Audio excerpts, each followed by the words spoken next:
हाय, मैं आशीष कुमार सिन्हा आप सबों के बीच आज झारखंड से संबंधित टीचर एलिजिबिलिटी टेस्ट एवं हमारे झारखंड पब्लिक सर्विस कमीशन के मुख्य परीक्षा के सिलेबस पर आधारित आज मैं मनोविज्ञान बाल मनोविज्ञान से संबंधित एक कहानी है जो दोनों उद्देश्य बनाया जा रहा है। इसका मेन उद्देश्य यह है कि टीचर एलिजिबिलिटी टेस्ट के लिए मनोविज्ञान बाल मनोविज्ञान बहुत ही अहम रोल निभाता है और जिसकी मैं चर्चा कर रहा हूँ यह झारखंड पब्लिक सबमिशन के मुख्य परीक्षा के सिलेबस पर आधारित है, जो हिंदी पेपर से संबंधित है। वहाँ से लिया गया यह एक प्रसंग है, एक कहानी है। यह कहानी के माध्यम से हम बाल मनोविज्ञान की विशेषता, उसकी पहचान, किस रूप में हम सभी बच्चे को पहचानने का प्रयास करते हैं और बच्चे की क्या मानसिकता होती है, एक अध्ययन करने का प्रयास किया जा रहा है कि बालपन जो होता है, बालक का जो बचपन होता है, उसको कैसे हम लोग अपने जीवन में उतारेंगे। हम उसे कैसे समझ पाएंगे कि वास्तव में ये बालक की क्या अहमियत है, बालक किस और सोचते हैं। बालक तो मन के सच्चे होते हैं, परंतु उसे दबाव या किसी और भय का अगर वातावरण तैयार कर दिया जाता है तो वो अपने भोलेपन से बाहर हो जाते हैं और ऐसी चुप्पी साध लेते हैं, तो जो कि बहुत ही उसका दुष्परिणाम होता है। तो हम उसी सबको बताने का प्रयास कर रहे हैं। हमारे बीच एक कहानी है जिसका नाम पाजेब है। पाजेब मुख्यतः जो है जैनेन्द्र की कहानी है। यह जैनेन्द्र के द्वारा लिखा गया है। ये बाल मनोविज्ञान पर आधारित है और यह कहानी बच्चे के बालपन पर केंद्रित है। जैनेन्द्र के बारे में अगर हम कुछ विशेष चर्चाएं करते हैं तो वे बाल मनोविज्ञान के बहुत प्रखर कवि कहानीकार हैं और उन्होंने सामान्य जग जीवन, सामान्य मध्यम वर्गीय परिवार को इतने बखूबी से समझाया है और उसका एक व्याख्या इतनी सरलता से की है कि वास्तव में ये लगता है कि यह मध्यम वर्गीय परिवार का जीता जागता उदाहरण है और वास्तव में ऐसा है भी। यहाँ बहुत छोटी सी सरल भाषा में बहुत छोटी सी घटना को इंगित किया गया है। एक सरल घटना है जो हर लोगों के जीवन में, हर परिवार के जीवन में, हर माता पिता अपने बच्चों के साथ जीवन बसर करते हैं, जहाँ रहते हैं वहाँ उनके साथ ये घटित होता है। एक सरल वाक्य है, एक सरल घटना है, मामूली सी घटना है, परंतु उसे इस तरह से परोसा गया है, इस तरह से दिखाया गया है, इस तरह से कहानी के रूप तौर पे हम लोगों के बीच रखा गया है। यह एक बहुत ही सराहनीय है और इसे समझने की बात है। यह वीडियो बनाने का मेरा दो मकसद है कि आने वाले TET examination, teacher eligibility test जो जनवरी में संभावित है, तो उन्हें बाल मनोविज्ञान से संबंधित प्रश्न पूछे जाते हैं। बाल मनोविज्ञान पर आधारित पेडागोजी आता है जो बच्चों के क्रियाकलाप, एक्टिविटी और वो क्या उस जीवन काल में, मतलब उस पीरियड में, वो टाइम पीरियड में वो क्या एक्टिविटी करते हैं, उनका क्या क्रियाकलाप होता है, वो किस और जाते हैं, भय के माहौल में वो क्या कर सकते हैं, यदि उन्हें प्यार किया जाए तो वो क्या कर सकते हैं, यदि उन्हें अधिक प्यार दिया जाए तो उसका परिणाम क्या हो सकता है, यदि उसे ज़्यादा भय दिया जाए, उसे ज़्यादा डराया जाए तो उसका परिणाम क्या हो सकता है।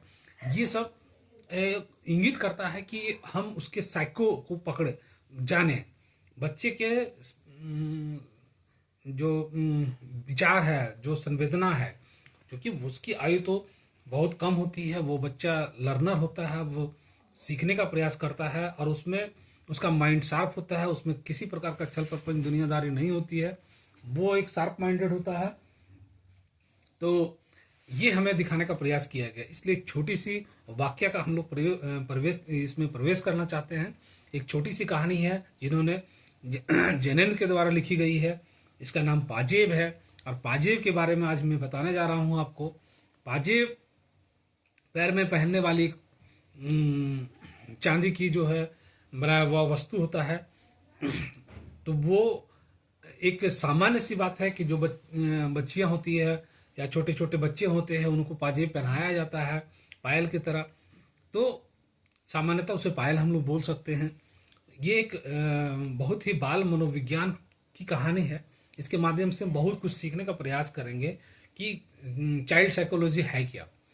मैं कहानी पर आता हूँ सीधा।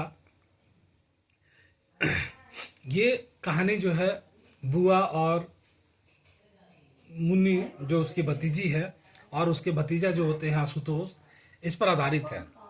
बुआ जो होती है वो उसे लाड़ प्यार करती है, दुलार करती है। तो उसके जब वो बुआ जो मुन्नी को गिफ्ट देती है, वो एक जो होता है पाजेब होता है जो बच्चे को दिया जाता है। जब बच्चे गिफ्ट पाते हैं, कोई उपहार पाते हैं, तो उससे बहुत पुलकित हो जाती है, खुशी होता है और दूसरे बच्चे में ईर्ष्या उत्पन्न हो जाती है। तो यहाँ दिखाया गया है कि जब बच्चे को कोई गिफ्ट मिलता है, कोई उसको उपहार मिलता है, तो वो तो खुश होता ही है, लेकिन उसके साथ जो बच्चे हैं, जो उसके साथ सहकर्मी हैं, सहपाठी हैं या साथ में जो बच्चे हैं, वो उनके मन में ईर्ष्या होने लगता है। तो उसके साथ आशुतोष भी है। आशुतोष एक उसी का भाई है जिसे ईर्ष्या हो जाती है कि मुझे गिफ्ट नहीं मिला। तो उसे आश्वासन मिलता है कि तुम्हारे जन्मदिन पर मैं साइकिल दूंगी। उसकी बुआ बोलती है कि तुम्हारे जन्मदिन पर मैं साइकिल गिफ्ट दूंगा। तो इससे उस बच्चे में भी लालसा होती है कि मुझे भी मिलेगा। तो ये प्रसंग है, अपने एक प्रेम का प्रसंग है। उस बच्चे को दिखाया गया है कि दोनों में ईर्ष्या ना हो, इसके चलते जो है वो उसको बोलती है कि तुम्हारे जन्मदिन में मैं साइकिल गिफ्ट करूंगा। तो वो कल्पना करने लगता है आशुतोष कि मेरा जन्मदिन आएगा तो मुझे साइकिल प्राप्त होगा। तो ये बच्चे में एक उल्लास होता है। वो कल्पना की दुनिया में जाने लगता है कि नहीं, फिर वो दिन आएगा जब मुझे साइकिल प्राप्त होगा, जब मेरा बर्थडे आएगा। तो इस तरह से एक वाकया चलता है आगे। फिर क्या होती है, जब दोनों ये चलने लगता है तो बच्चे होते हैं, जो मुन्नी होती है वो खेलती है, कूदती है, इधर उधर घूमती है। इसी क्रम में क्या होता है कि उसका जो पाजेब होता है एक पैर का, वो गुम हो जाता है, कहीं खो जाता है, गिर जाता है और वो कहीं खो जाता है।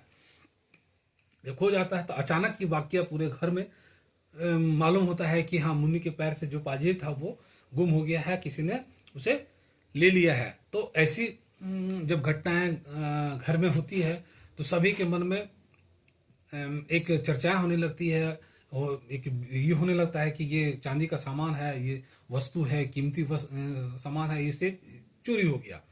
तो ये सभी के मन में हो गया कि ये चोरी हो गया। आखिर ये चोरी हुआ तो हुआ कैसे, ये बच्चे के पैर से किसने ये चोरी किया।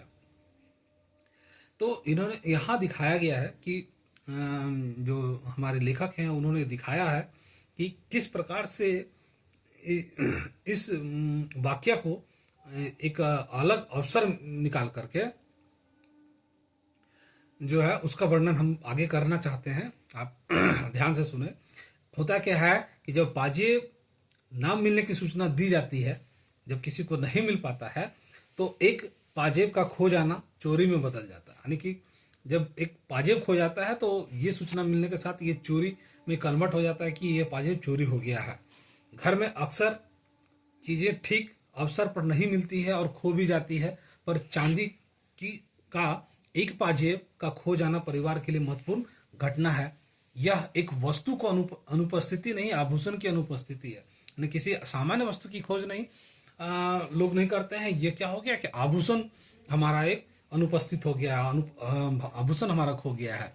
तो आभूषण भारतीय मध्यम वर्गीय परिवार में एक विशेष महत्व रखता है। इसलिए पाजेब का खोना तुरंत चोरी में बदल जाता है और ये सभी लोगों में चर्चाएं होने लगती है। घर में नौकर बंसी, फिर बालक आशुतोष और एक पड़ोसी का बालक चुन्नू आ जाते हैं। कहानी का जो है संपूर्ण घटनाक्रम इस संक्षिप्त चोरी के चारों ओर घूमता है। एक मामूली घटना अनेकों प्रसंगों में फैलती जाती है और बंसी, आशुतोष, चुन्नू से पूछताछ होती है और घरों में तनाव बढ़ता है। और आशुतोष की माँ तथा पड़ोसन चुन्नू की माँ के बीच कहा सुनी भी हो जाती है। कहा जाता है कि जब पाजेब एक मामूली घटना है पर आधारित एक कहानी है, लेकिन निश्चित रूप से इस कहानी का आधार बड़ी मामूली घटना है, पर इसे लेखक ने यह संकेत देना चाहा है कि आधुनिक कहानी में घटना मुख्य नहीं रही, बल्कि घटना में निहित अर्थ मुख्य हो गया है। इस कारण छोटी से छोटी घटना कहानी का आधार हो सकता है। इसकी चर्चा मैंने पहले भी किया आपको।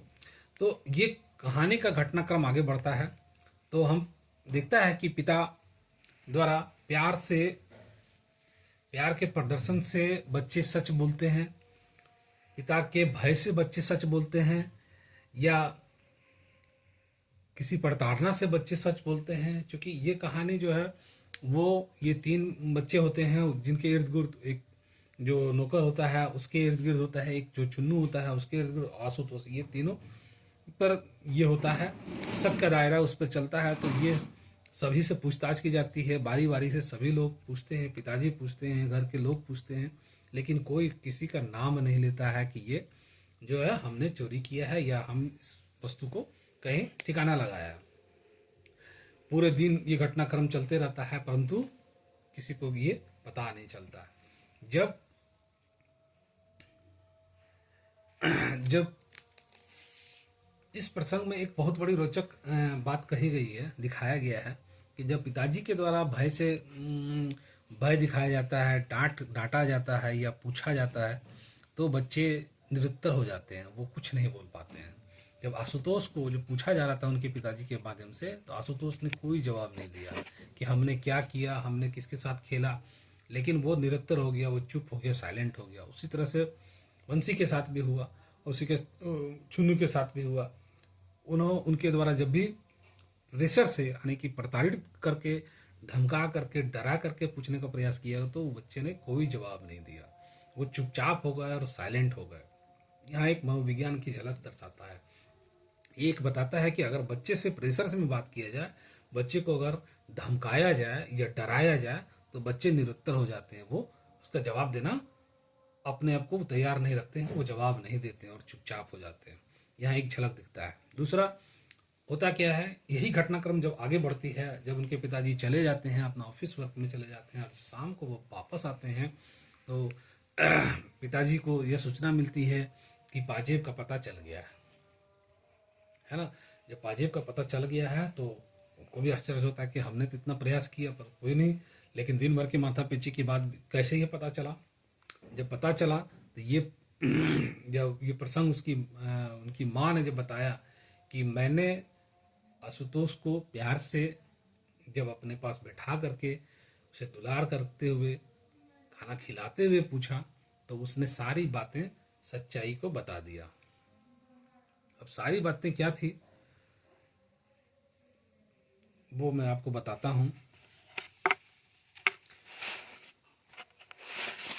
इसी क्रम में एक घटना और घटती है इसमें। देखिए, क्योंकि ये बाल मनोवैज्ञानिक है और मैंने इसे 2 टर्म में बांटा है, टेट के लिए भी और जो मुख्य परीक्षा है उसके लिए भी। तो मुख्य परीक्षाएं अभी आयोजित नहीं होने वाली है, परंतु टेट एग्जामिनेशन आने वाला है, इसलिए कुछ वाक्य इसमें और है। जब चुन्नू से पूछताछ की जाती है, बात की जाती है, तो उसकी माँ जब गुस्से में आती है और जब वो बोलता है कि मैंने ऐसा नहीं किया है, तो चुन्नू को मारती भी है और मारने के साथ साथ माँ भी खुद रोने लगती है। जब नतीजा यह होता है कि चुन्नू की माँ ने चुन्नू को खूब पीटा और खुद भी रोने लगी, कहती जाती कि हाय रे, अब हम चोर हो गए कि नहीं, तुम्हारा चुन्नू झूठ बोलता है। यह कुलच्छनी औलाद जाने कब मिटेगी, ये अपने बच्चे को भी के बारे में बोलती है। इस प्रकार स्पष्ट है कि पाजेब के खोने की मामूली घटना से निकलने वाले सूत्र फैलते जाते हैं और उनमें उलझने पैदा होने लगती है। ये उलझने विभिन्न पात्रों के द्वंद्व और अंतर्द्वंद को कुशलता से चित्रित कर जाती है। यहाँ भी उल्लेखनीय है कि लेखक का बल किसी घटना या प्रसंग के विस्तृत वर्णन पर नहीं है, बल्कि उससे उत्पन्न मानसिक उथल पुथल, चित्रवृत्तियां और परिवर्तन पर है। इसे यूं भी कहा जा सकता है कि इस कहानी में बाह्य स्तर पर जो कुछ घटित होते दिखाया गया है उससे अधिक आंतरिक स्तर पर घटित होते दिखाया गया है। जेनेन की कहानियों में अक्सर दिखाई देता है, कहा जा सकता है कि लेखक का बाल बाह्य घटना के बजाय आंतरिक घटना पर अधिक है। इनका जो है बाह्य घटना के बजाय आंतरिक घटना पर ज्यादा केंद्रित है। कहानी की